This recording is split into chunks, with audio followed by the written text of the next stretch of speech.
Existe um segredo na Fórmula 1 que você não vai encontrar anotado em nenhuma planilha de tempos, nem nos relatórios de desgaste de pneus. É algo que está guardado na forma como uma equipe decide apostar, ou, às vezes, hesitar demais antes de apostar em um piloto. E quando a gente coloca na mesma mesa uma gigante alemã como a Audi e um talento fora da curva como o brasileiro Gabriel Bortoleto, essa história ganha umas camadas de bastidores que quase ninguém está conseguindo enxergar de verdade. Para e pensa no Grande Prêmio de Silverstone. 8º lugar, alguns pontinhos ali na tabela. Para quem só acompanha a Fórmula 1 de forma superficial, passando o olho rápido pelas redes sociais, foi só mais uma corrida comum ali no meio do pelotão. Só que tem um detalhe que quase todo mundo deixou passar. Se você prestar atenção no que o próprio Bortoleto falou logo depois de sair do carro, ele usou uma palavra muito específica para descrever aquele momento. Ele disse que aquela corrida tinha sido uma recompensa para a equipe. Agora, pensa aqui comigo por um segundo. Uma recompensa é uma palavra simples, mas que carrega um peso político e psicológico gigantesco por trás. Por que diabos uma equipe com a estrutura, o bolso infinito e a ambição global da Audi precisaria ser recompensada por um resultado que, para qualquer marca desse tamanho, deveria ser o mínimo esperado? A verdade que pouca gente quer encarar de frente é que esse resultado em Silverstone quebrou um jejum que já estava incomodando muita gente lá dentro. Era um deserto técnico que vinha se arrastando desde a primeira corrida da temporada, lá na Austrália. E é justamente a partir desse ponto que a história oficial que vendem para a gente na TV começa a ficar estranha. Como é que você explica um piloto que chega, pontua logo na corrida de estreia, faz todo mundo criar uma expectativa absurda e logo depois entra em uma sequência super complicada, sem conseguir pontuar por um bom tempo, para só depois voltar a conseguir um bom resultado e chamar isso de recompensa? Se a gente olhar de perto, isso não se parece em nada com aquela oscilação normal que qualquer estreante enfrenta no grid.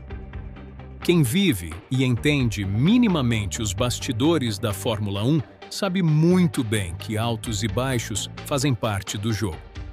Mas o que está acontecendo aqui parece algo muito mais calculado. Quase como se fizesse parte de um roteiro desenhado nos mínimos detalhes. Nas entrevistas que dá para a imprensa, o Bortoleto é sempre muito inteligente, muito cirúrgico na escolha das palavras. Ele vive falando em progressos moderados e que o caminho é continuar dando passos firmes.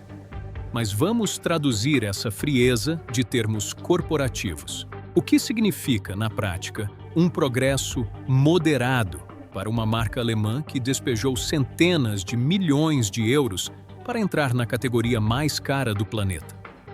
Como é que a diretoria de uma equipe dessas aceita um progresso que eles mesmos chamam de moderado, sabendo que tem nas mãos um piloto que, mesmo sofrendo com um carro visivelmente limitado e cheio de problemas de desenvolvimento, é o único que consegue tirar leite de pedra e trazer os pontos que literalmente salvam a dignidade do projeto na tabela do campeonato? Isso acende um sinal de alerta gigante na nossa cabeça e nos obriga a fazer aquela pergunta incômoda que as transmissões oficiais de TV preferem ignorar. O que de verdade está acontecendo por trás das portas fechadas da Audi para que essa chave mestra de pontuação esteja concentrada nas mãos de um único piloto brasileiro? E mais do que isso, por que a cúpula da equipe hesitou tanto antes de dar esse voto de confiança definitivo para ele? Para a gente conseguir entender essa hesitação da Audi, a gente precisa olhar para a cabeça dos caras na Alemanha. A Audi não entrou na Fórmula 1 de brincadeira, só para fazer número no grid. Eles querem vencer, mas eles querem fazer isso do jeito deles, com a assinatura alemã de engenharia e com aquele controle absoluto sobre cada milímetro do processo.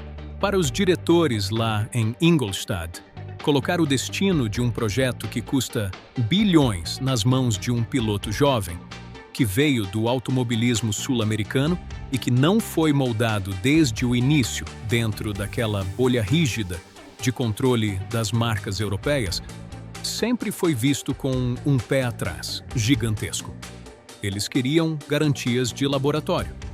Queriam que o carro e o sistema fossem sempre muito maiores e mais importantes do que o cara que está pilotando. Só que o Gabriel Bortoleto foi lá e quebrou essa lógica.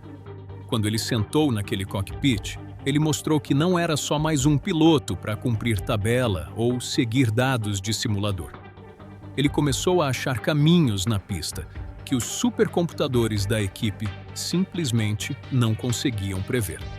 Ele entendeu como poupar e usar os pneus em Silverstone de uma forma que os engenheiros mais experientes da garagem ainda estavam tentando decifrar em suas planilhas de Excel.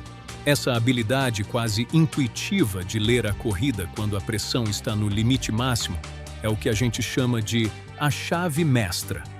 É conseguir fazer o carro render 110% quando a engenharia só consegue entregar 90%.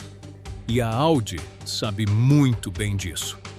No momento em que eles reconhecem publicamente que dependem desse brilho individual do Bortoleto para conseguir pontuar, eles estão, indiretamente, assinando um atestado de que o carro deles tem falhas graves.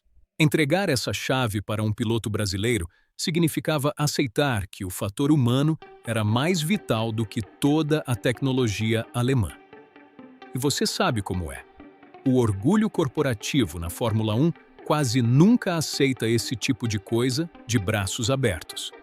O que a gente assiste na TV no domingo de tarde é só a pontinha do iceberg. Por baixo dessa superfície, rola uma verdadeira guerra silenciosa de bastidores. Quando o Bortoleto pontuou logo de cara na Austrália, o clima interno na equipe foi uma mistura de alívio com uma ponta de incômodo. O carro deles não estava pronto para aquele resultado. O plano deles era fazer um ano de transição super calma, quase sem pressão por resultados, só focando em desenvolver a estrutura para o futuro. Só que quando você coloca um talento fora de série no carro, o cara não quer saber de plano de transição lenta para andar lá atrás. O Bortoleto empurrou todo mundo para fora da zona de conforto. A falta de resultados que veio logo depois não foi por falta de braço dele, mas sim o tempo que essa estrutura pesada da equipe levou para tentar acompanhar o ritmo e a exigência que o brasileiro estava cobrando dentro da pista. Então, quando chega Silverstone e os pontos finalmente aparecem de novo, aquela palavra recompensa que ele usou ganha o seu verdadeiro sentido.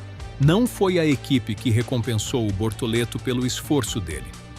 Foi o piloto que recompensou a fábrica por finalmente ter começado a ouvir o que ele estava dizendo nos briefings.